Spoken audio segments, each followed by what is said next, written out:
Bon, alors aujourd'hui, nous allons voir comment on peut stratifier des éléments, soit des caissons, soit un plan de travail. Le procédé est sensiblement identique. Avant de commencer à stratifier, il faut se poser deux, trois questions. Par où je commence, par où je termine. C'est-à-dire, bon, quelle est la première phase que je vais stratifier, la deuxième ou la troisième s'il y a un champ à stratifier. À savoir que si on colle un panneau stratifié sur une face, il faut contrebalancer sur l'autre face pour éviter que le bois se déforme. Même si la partie est complètement cachée, il faudra contrebalancer. Dans la majorité du temps, on colle tout d'abord la face intérieure, ensuite on colle le champ et la face extérieure. Pourquoi? La face extérieure va recouvrir le champ, voilà. Et s'il y a le moindre problème de désaffleur suite à un petit changement d'humidité, etc., on va pas arracher le champ. Faut savoir que le stratifié, c'est extrêmement fragile, il faut être très très soigneux quand on le fait. Il faut éviter qu'il n'y ait pas de désaffleur, qu'on reste pas accroché, etc. Donc on collera toujours la face extérieure en dernier, sauf si pour des raisons esthétiques, on veut pas avoir le petit joint noir en face, etc. Mais en règle générale, on va respecter ça. Face intérieure, le champ, face extérieure. Alors déjà, la première réflexion à avoir, l'ordre de collage. Ensuite, la deuxième des choses à faire, c'est de réfléchir comment je vais faire. Est-ce que je vais couper mes supports à la dimension finie? S'ils sont très grands, si on n'a pas d'autres solutions, on les coupe à la dimension finie. On coupe la feuille de strat avec 1 cm de surcote en périphérie et on vient coller notre stratifié sur notre support. Il faudra donc affleurer avec une affleureuse les 4 côtés. On a une deuxième solution, c'est qu'on va débiter nos pièces support avec 1 cm de surcote, la même surcote que pour stratifier. On stratifie notre pièce et on vient la calibrer par la suite, soit à la scie circulaire, soit à la commande numérique si on en possède une, et on peut en profiter pour faire par exemple tous les perçages de crémaillère, d'arçonnage, etc. On peut un peu pousser plus loin la réflexion, c'est-à-dire ici, moi, on va fabriquer un petit caisson de 30 sur 30, qui est stratifié intérieur-extérieur. Je peux me dire, il serait peut-être judicieux, comme toutes les pièces ont la même profondeur, c'est un caisson, de laisser les pièces au complet, de stratifier une face et de les resscier par la suite. C'est ce que j'ai fait, on gagne beaucoup de temps comme ça. Donc voilà, j'ai préparé mes pièces. Voilà, j'ai donc ici mon panneau support pour mes deux côtés de caisson avec les panneaux stratifiés intérieurs qui sont les deux coupés avec 1 cm de surcote. Je passe un coup de papier de verre sur les arêtes et sur le support pour éliminer tous les éclats qui pourraient se détacher lors du collage. Donc, il faut être très très soigneux. Là, c'est propre. Je fais de même sur mon support, surtout pour éviter aussi de noter un peu les traces grasses et les éclats. Voilà. C'est pas la peine de prendre la soufflette parce qu'on va faire un nuage de poussière et on va en avoir partout. Donc là, il faut être sûr qu'il n'y ait pas une petite poussière en dessous, que ce soit très propre. Ensuite, on va coller. Pour en coller, j'utilise ici de la colle contact parce qu'avec la colle blanche, c'est pas du tout le même procédé. La colle contact, il faut donc en coller les deux surfaces. Alors, on a deux solutions. Soit on possède du matériel adéquat et on peut en coller avec un pistolet. Ça signifie quand même qu'on a une surface, un endroit pour pouvoir coller parce que les filaments de colle vont se projeter partout. On ne peut pas le faire ça simplement sur un établi, sinon on va tout salir. Ou alors la méthode traditionnelle, c'est-à-dire à la spatule. Celle que je vais vous montrer, c'est simplement une petite spatule crantée, donc Voilà, on a notre contact. Là, pareil, hein, les poussières qui sont sur le pot, il vaut mieux les éliminer, hein, parce qu'elles vont tomber sur notre support. Et ça va nous faire des bosses. Donc là, voilà. Vous-même, vous devez être très propre, pas avoir de poussière sur vous. Vous époustez un peu. Voilà. Donc, je prends simplement mon petit bidon. Hein. Voilà. Je vais faire un cordon au milieu. Donc, pas trop de colle, parce que le surplus est difficile à ôter. On peut mieux en rajouter un peu. Voilà. Et je prends un spatule. Voilà, il faut être rapide, efficace, et faire le moins de barrières possible. Voilà.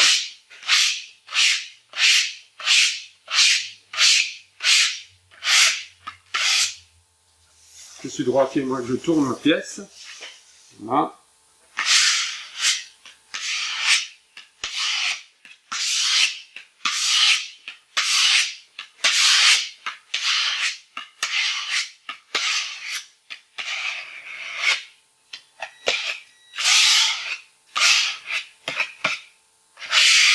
Parfait.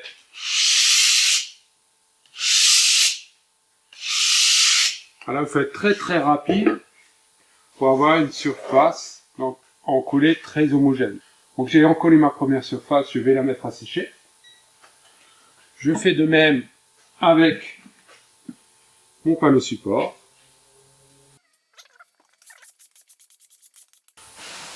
Je suis très propre, ça coule pas le long des champs, puisqu'après...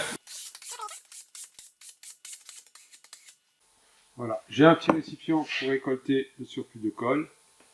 Voilà. Je mets à sécher. Et je fais faire mes deux planchers plafond, pareil.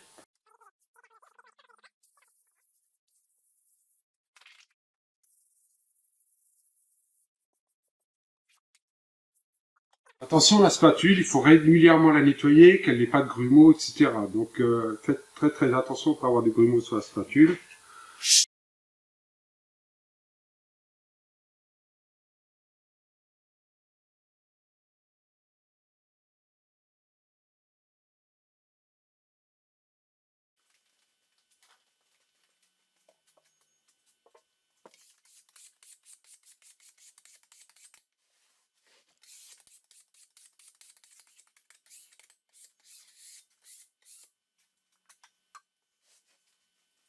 Il faut donc attendre que les supports soient entièrement secs. Il ne faut plus que la main poisse. Tant que ça poisse, c'est pas bon. En attendant, on peut préparer des petites baguettes de collage. Pareil, ici, les baguettes de collage doivent être bien propres. Hein. Exemple de toute poussière. Il faut vraiment chasser la poussière quand on fait le stratifié. On prépare également notre maroufleur parce qu'il faut bien presser la surface pour que la colle prenne bien. Donc voilà. Donc ici nos deux surfaces sont bien sèches. Je pourrais appliquer mon panneau comme ceci, mais si je le mets un tout petit peu en travers, j'aurai aucune possibilité de le redresser. Une fois qu'on applique la colle contact, on n'arrive plus à déplacer la pièce. Donc c'est pour ça qu'on utilise toujours, le plus souvent, des petites baguettes. On va poser sur le panneau, comme ceci, et je peux poser donc provisoirement mon panneau stratifié dessus, l'aligner sur mon panneau, l'ajuster, voilà. Et là, je vais l'appliquer, mais je vais l'appliquer au milieu pour éviter toutes les bulles d'air, etc. Donc là, je contrôle bien, je l'applique au milieu et je vais ôter une première baguette. Et j'avance, ainsi de suite. Et je fais attention aux bulles d'air.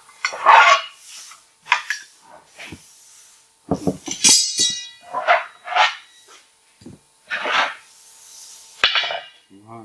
Et là, je vais m'enrouler l'ensemble.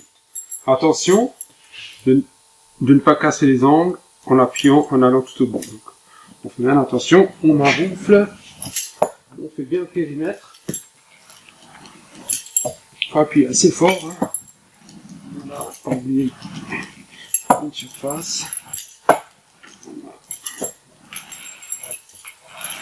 Voilà. On voit bien ici que mon panneau est propre, il n'y a pas trop de taches de colle, quelques-unes, hein. Mais en règle générale, c'est propre, parce qu'après, il faut tout nettoyer, on va perdre beaucoup de temps à nettoyer la colle. Donc ça, c'est bien propre, on fait de même avec là. Voilà, c'est bien propre. Qu'il n'y ait pas de poussière. Voilà.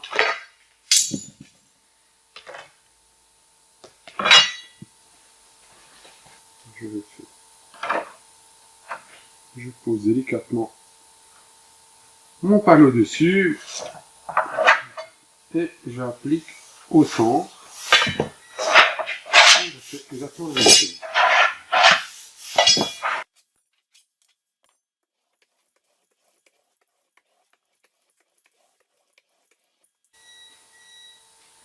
Voilà. Là, il ne me reste plus qu'à aller débiter mes pièces sur la scie circulaire ou de les calibrer sur la commande numérique.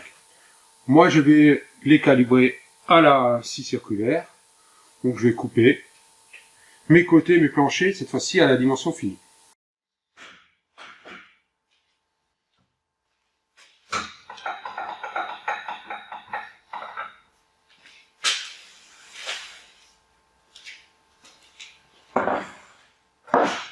Donc là, tout d'abord, je vais faire une coupe de propreté, couper ma profondeur avec le guide parallèle, et ensuite au guide perpendiculaire, je vais couper mes longueurs de côté. Du coup, mes pièces auront la bonne taille, seront affleurées en même temps. Attention, vérifiez bien que vous ayez bien sélectionné la bonne lame, et qu'elle soit en parfait état, parce que le stratifié, ça fait beaucoup d'éclat, donc il faut bien vérifier que la lame soit bien affûtée, et que ce soit une lame toit bouche, adaptée pour le mélaminer stratifié.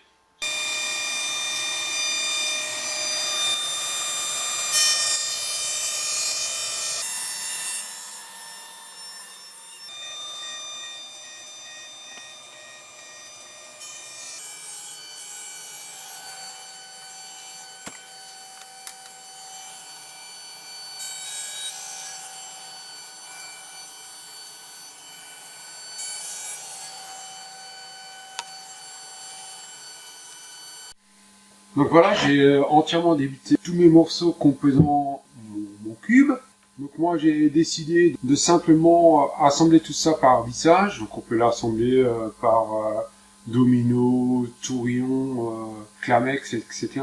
Donc pour pouvoir le visser, donc j'ai déjà tracé mes pièces, tracé mes entraxes de perçage.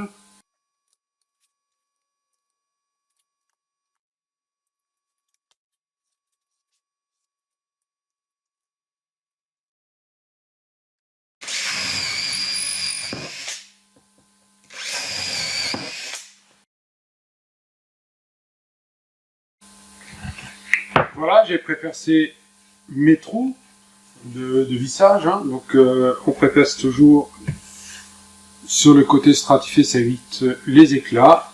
Et de l'autre côté, il est très très important de bien fraiser.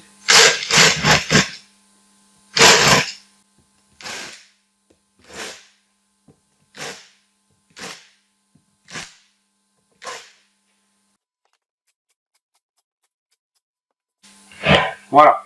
Pourquoi il est nécessaire de fraiser? Il est nécessaire de bien fraiser puisque toutes les vis qu'on va mettre doivent être noyées dans le panneau et ensuite on rebouchera le trou avec de la pâte à bois. Sinon, à force, on va voir réapparaître les vis à travers le stratifié. Il y aura des petits points à travers le stratifié. Et au bout de 6 mois, 1 an, vous pouvez recommencer l'ensemble du mobilier. Donc il faudra bien reboucher ces vis-là 2 fois, hein, puisque le produit se rétracte un peu. Il faudra boucher ces trous 2 fois, poncer pour que tout soit lisse. Sinon, on va avoir des gros défauts. Donc si on peut éviter les vis, il vaut mieux éviter les vis. Agir par collage. Comme ça, on ne craint pas ce phénomène de transparence des vis non stratifiées dans le temps. Voilà. Autre problème qu'on rencontre, on voit bien ici, mes côtés vont être collés ici, et on voit que bien sûr la surface du collage c'est stratifié. Donc là, il faut faire attention. Il faut impérativement prendre un morceau de papier de verre.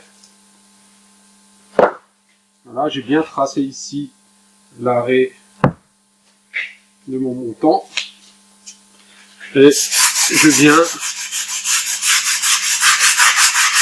rayer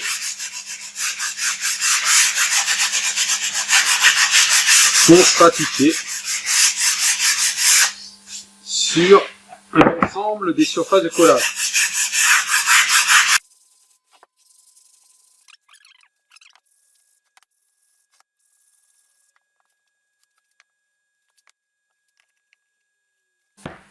Voilà, je suis prêt à coller le premier côté. Donc, je vais pas prendre n'importe quoi comme colle. Hein. Il faut que je prenne une colle qui tienne sur le stratifié. Aujourd'hui, on a plein de colles différentes, hein, des colles spécifiques qui accrochent bien sur les parties mélaminées. Donc, veillez bien à prendre la bonne colle. Donc, on en colle nos pièces.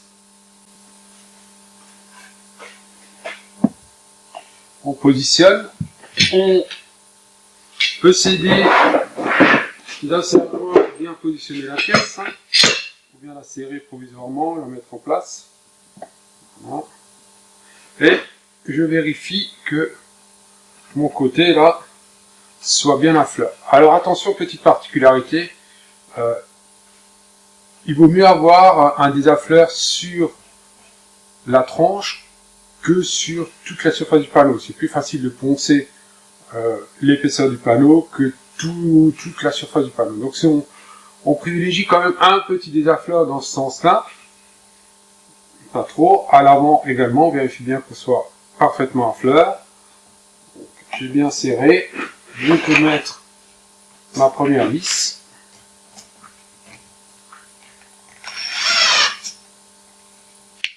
Et là, je fais bien attention que mon panneau ne se déplace pas.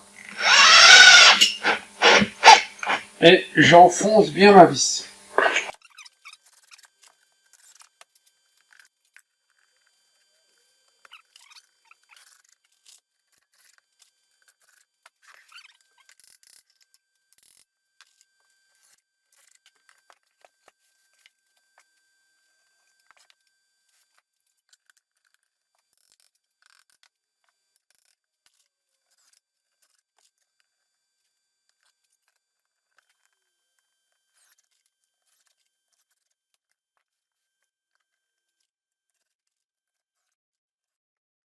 Voilà, j'ai donc mon caisson parfaitement assemblé.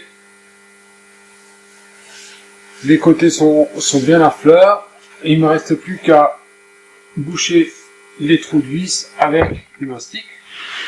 Donc pour ça,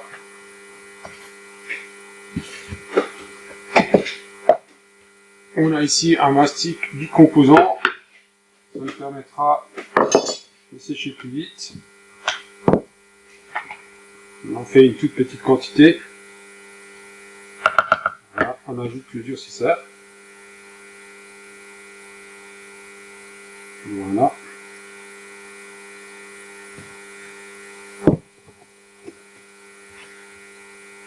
On mélange le tout.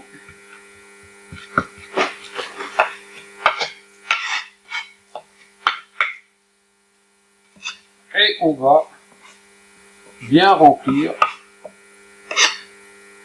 une première fois tous les trous de vis.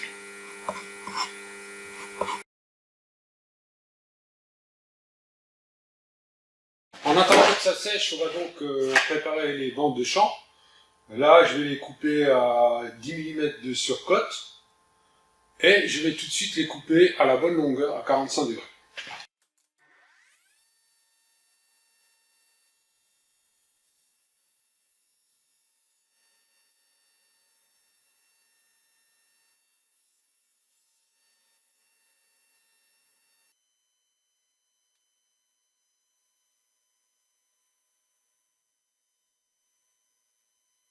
Que notre pâte à bois a bien durci, donc on peut déjà l'affleurer une première fois. Alors je vais utiliser pour ça la ponceuse à bande. Attention, il faut bien la tenir et bien la laisser à plat, jamais faire de bosse, donc il faut se méfier un peu, donc on l'allume.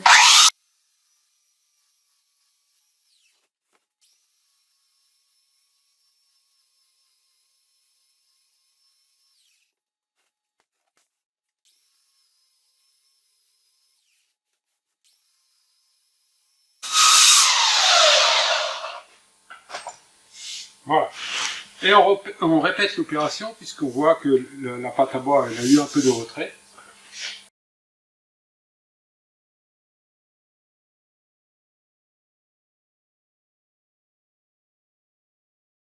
Voilà. Maintenant je vais donc coller les champs.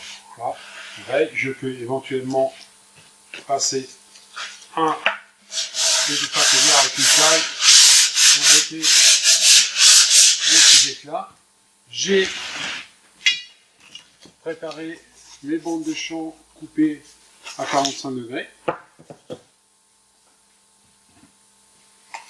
Je prends une petite cale. Là c'est pareil, je peux éventuellement prendre un papier de verre très fin et éliminer les petits éclats au papier de verre, pour être sûr qu'il n'y ait pas d'éclats au niveau des coupes. Voilà. Et je vais prendre un pinceau et je vais verser un peu de colle dans un petit pot.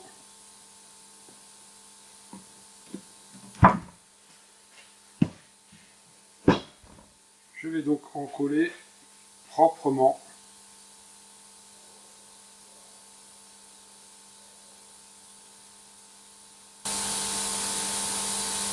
l'ensemble des champs.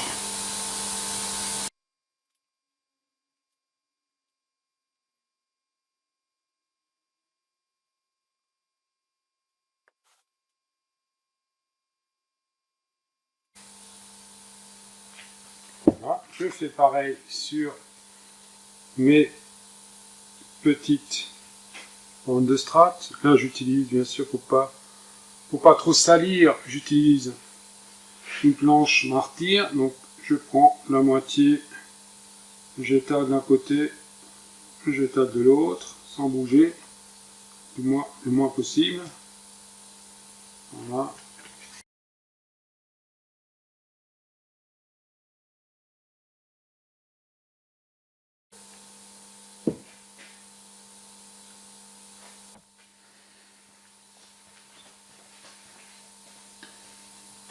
On vérifie que l'ensemble soit plus poisseux, donc je peux positionner mon premier champ. Donc là il faut faire attention, il faut que la coupe à 45 corresponde bien, donc je l'applique tout doucement. Je vérifie de l'autre côté si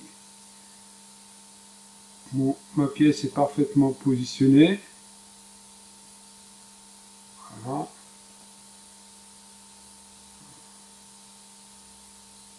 Une fois qu'elle est positionnée, je l'applique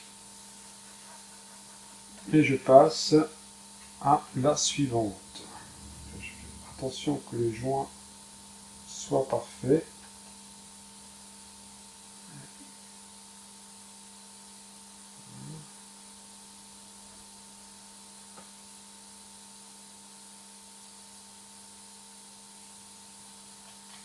Il faut bien faire attention, de bien positionner. Là, on n'a pas de solution miracle.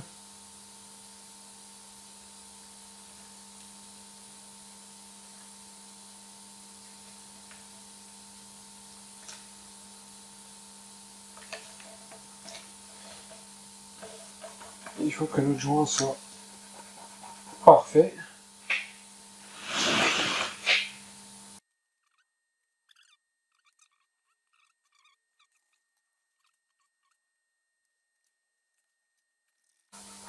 Une fois que l'ensemble de mes joints est parfait, je m'arroue. Attention à ne pas casser les coins.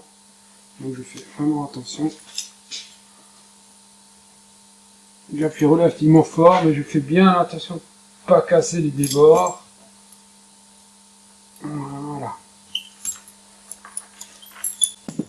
là, on voit que j'ai un débord de 5 mm à peu près à l'intérieur et autant à l'extérieur. Donc il va falloir affleurer tout ça. Donc pour ça, je vais utiliser une affleureuse avec un outil. Donc on a ici deux outils. Un outil avec un roulement à billes à 30 degrés et un outil droit. On va utiliser l'outil droit pour affleurer toutes les surfaces qui vont encore une fois être couvertes. Donc comme ici, on va rajouter une plaque de stratifié par-dessus, donc on va affleurer avec un outil droit. Et toutes les parties finies vont être affleurées avec un angle à 30 degrés pour avoir un joint parfait, non coupant. Donc j'ai réglé mon affleureuse pour que elle prenne un minimum sur d'angle. Je la positionne.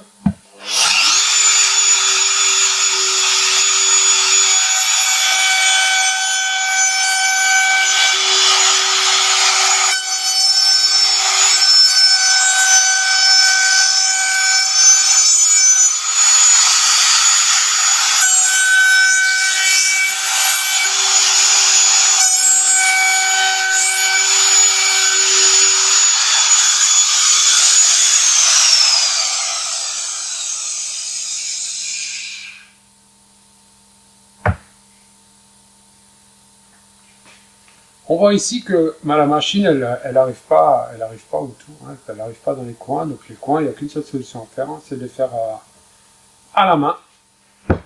Donc pour ça, je positionne mon caisson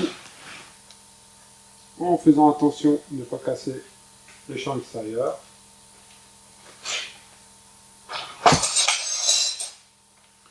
Et je prends une lime et je lime délicatement. Là, il est important de toujours limer vers l'intérieur. Voilà. En faisant attention, ici, de ne pas abîmer le champ. Donc, toujours, lime toujours vers l'intérieur. Et on vérifie de temps à autre si on n'est pas allé trop loin.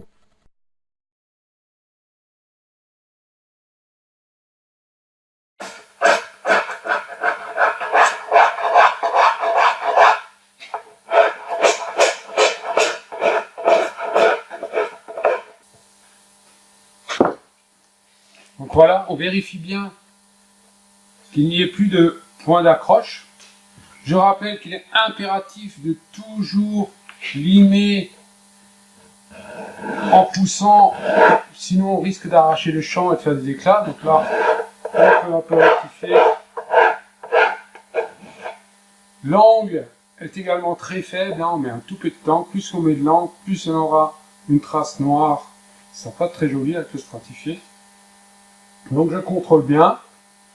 Je peux, pour m'aider un peu, prendre un peu de diluant spécial pour la colle et nettoyer l'excédent de colle qui me gêne ici. Là.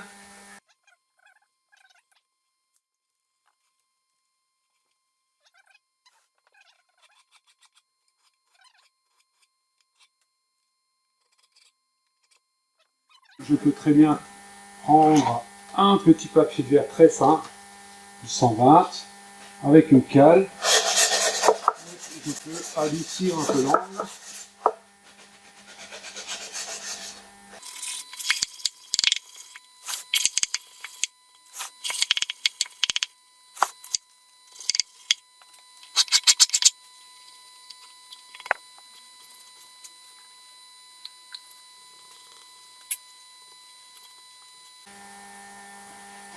Voilà, donc l'intérieur est bien propre, il n'y a plus de point d'accroche, c'est parfait. Et maintenant il faut que j'affleure l'extérieur. Après affleurer l'extérieur, comme je l'ai dit, il faut qu'on utilise un outil droit. Donc je pratique d'avoir deux affleureuses montées, une avec un outil de 30 et l'autre avec un outil droit. Voilà.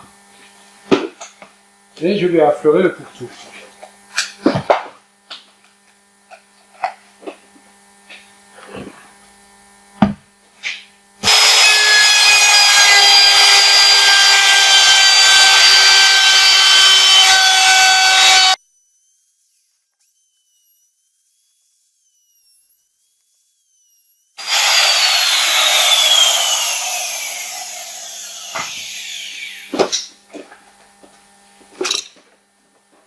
on peut remarquer que c'est pas parfait. Hein.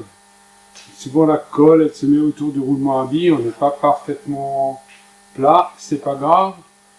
De toute façon, il faut encore affleurer la pâte à bois qui depuis le temps a séché maintenant. Donc je reprends ma ponceuse à bande.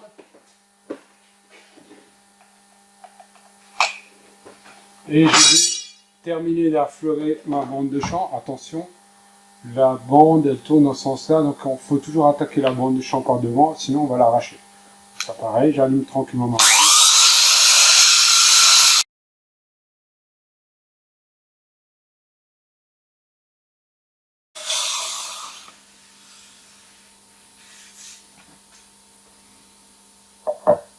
Je vérifie ma planéité, hein, voir si mes champs sont assez bien droits. Voilà, il faut qu'il n'y ait aucune bosse, il faut que la planéité soit parfaite.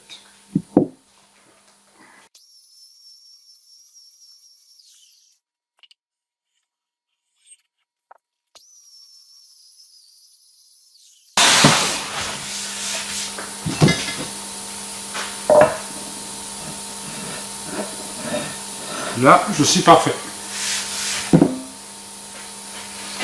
Ici, on voit bien que mes trous de vis, on les sent plus, on les voit plus, ils sont bien rebouchés. Bon, maintenant, il faut que je stratifie l'extérieur de mon cube. Là, pareil, je vais définir quelle surface je vais plaquer en premier et quelle surface je vais plaquer en dernier. Donc, là, il n'y a pas vraiment de règles, hein, c'est suivant l'esthétique ou ce que l'on fait, ce que l'on veut faire. Moi, je vais plaquer les deux côtés et le fond. Et ensuite, je vais plaquer le dessus et dessous, comme ça, ici, on n'aura pas de point d'accroche si on veut poser quelque chose dessus. Bon, ben voilà, donc je vais plaquer cette fois-ci l'extérieur. C'est de nouveau le même système. Hein. J'élimine tous mes éclats, je fonce un peu le dessus, stratifié pour que ça soit bien propre. Bien sûr, mon plan de travail, je l'ai nettoyé, aspiré pour qu'il n'y ait plus de poussière d'affleurage hein, sur mon établi. Et je vais en coller comme pour l'intérieur.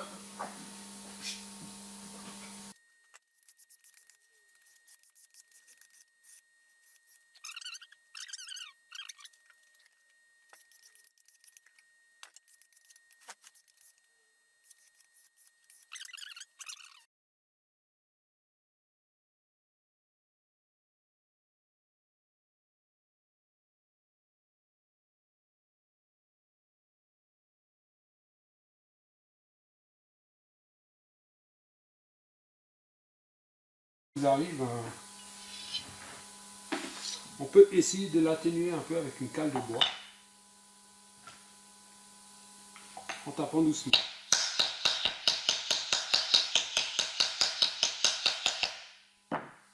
Si c'est une petite surépaisseur de colle, ça va aller. Sinon, bah, vous allez avoir un petit défaut. Voilà, il y a certainement une petite poussière qui s'est glissée. Voilà, un petit défaut. Donc je reprends mon infleurée droite.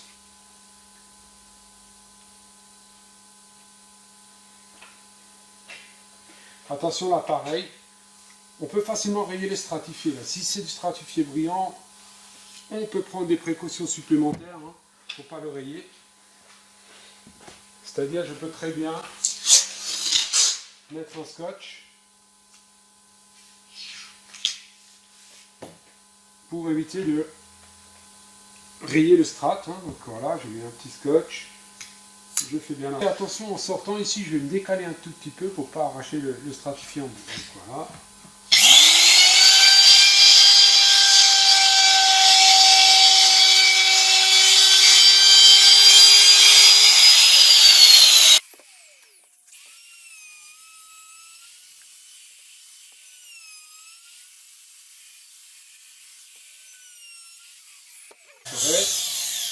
Pour être sûr, comme je vais restratifier tout autour, je reprends ma ponceuse à bande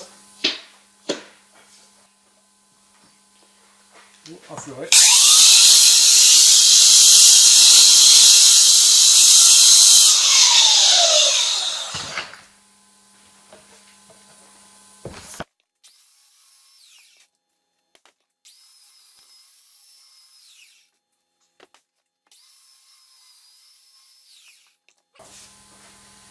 Là, avant de recommencer à stratifier, bien, je nettoie.